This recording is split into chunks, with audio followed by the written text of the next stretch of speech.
Now we're talking about, I think, really painting. I mean, these are photographs. People have always said, I really love your paintings. And they go, oh, I'm sorry. And I used to not feel bad, but now it's like they're both. I'm painting with a camera by what I choose to include and exclude. I mean, stunning. It's just, the color there is just stunning. And I'd never seen anything like it anywhere, and I haven't since. Perfect, formalist, colorist, and a kind of narrative. Human presence, all in one. And I'm sure the people who are down there saw these kinds of things everywhere. It's just so rich a visual place to be. And oh, the color is just fantastic. The juxtapositions of electric fans that really shouldn't be out are out. This is great. I photographed this. I mean, I can't imagine making a collage as good as that one. Just the way I can't imagine a painter making a line as good as the guy on the back of the tar truck who's putting that tar out as he's driving. The lines are stunning because we're not conscious of it.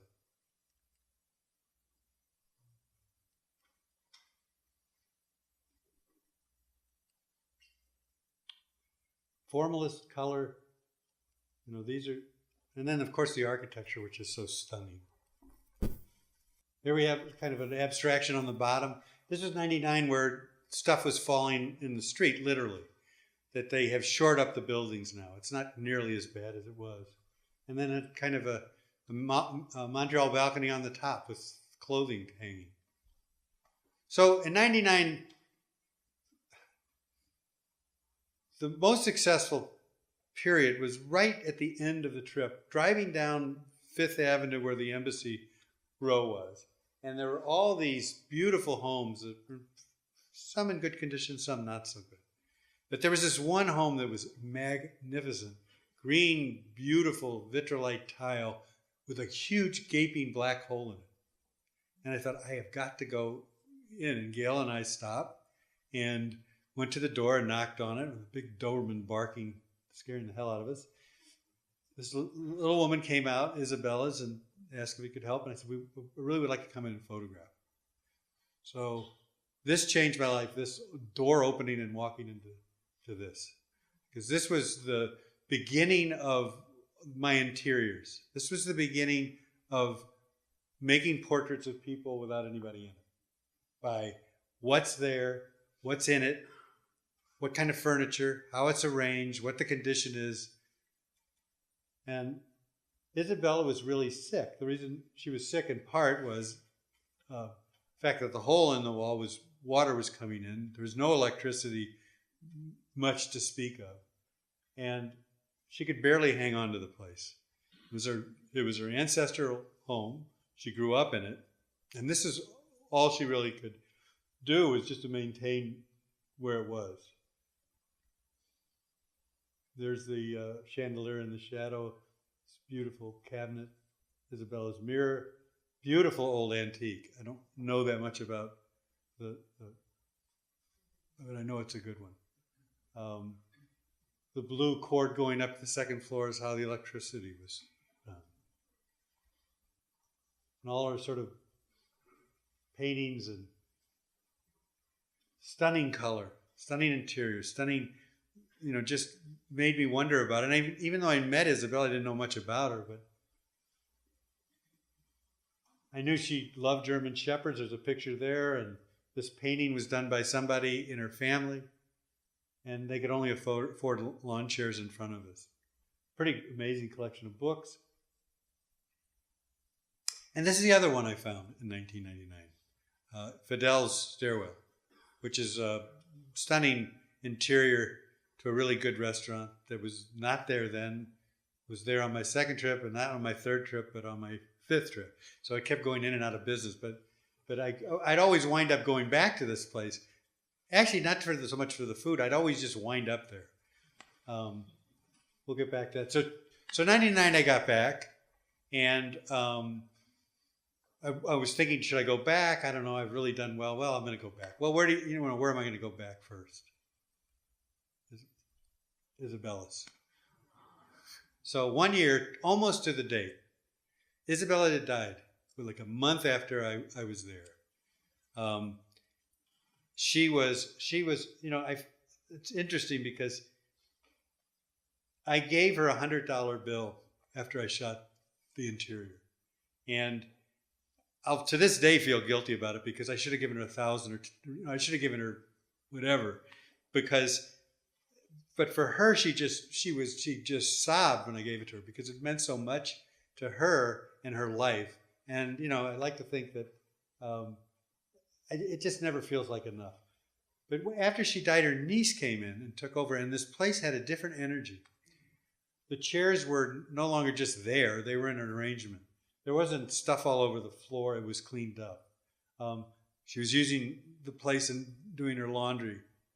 The chandelier is almost completely full. And when you look closely at them, they're put up with the ties from the grocery store. Because you don't go to a light shop there. It doesn't exist. So you make do. And that's the kind of spirit of the people that I met there and the interiors that I photographed. And another thing, these are starting to be big prints, like the ones downstairs. They're 8 by 6 foot. I shoot 4 by 5 film.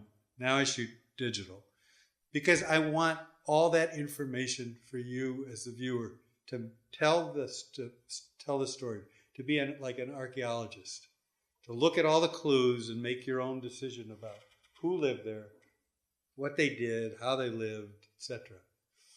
And that's why I do the big prints more than anything. So I found some other interiors. I started to, locations is everything in what I do. It's getting into these places. It's not driving so much the facades, although they're interesting, but I think the story's on the inside. But again, really big prints, so you can see this arrangement of papers on the desk, this crazy desk that's leaning to the left, or read the books in the bookshelves, or see the reflection in the TV of the other room. Big prints.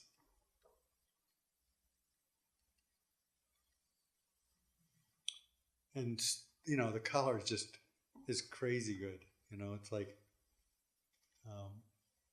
I guess a photographer with ADD, I could never have been a painter because I could never wait for anything to dry.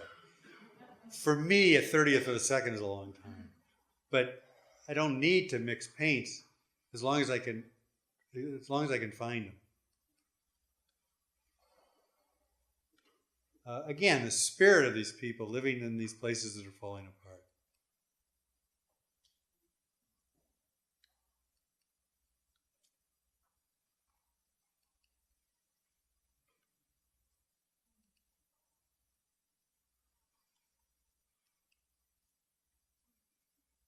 Just heartbreaking on one hand, and also, again, they have not given up. So this is in 2000. 2002, I didn't go in 2001. I was sick, I couldn't. But in 2002, I turned around and thought, well, maybe one more trip. And I went back here, and it didn't look like this. It looked like a Marriott. I can't even show a picture of it because everything was gone. So, good for them. I'm glad I captured it. I knew I did my job because I got it, but it was gone. So that was an Isabellas Bait. I was looking at it the other day and thinking of her and thinking of her place, and I don't know, this was on her 3rd floor that first time I went. But I did meet Mercedes, who was 60-something years old. This was her family's house too. She had worked hard to keep it up. All these things were done by her family members or of her family members. The painting on the top was a great niece of hers who had died of childhood disease. All the objects there was a lock of hair on the wall from her great-grandfather, etc. So all these cues. her bed, this amazing chandelier, still vital, colored that red and that yellow. All those paintings were done of her relatives or by her relatives. So proud. Such a great lady. I had just such a great visits with her. Still making still lifes and flower arrangements out of these dried flowers out of her back.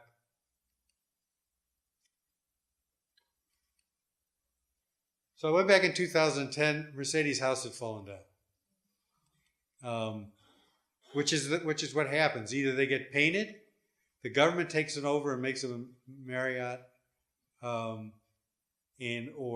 the ceiling falls in. But again, she's fine. She's living in Spain. Her children are in Spain. I'm sure she was trying to sell the house. I don't know if she did or not. But so I went back in 2010. I'd waited 8 years, and my theory was I can't go back and shoot the same work. I got to get better. So for those 8 years, I was working on other things. And when I went back, I had probably the best shoot of my life.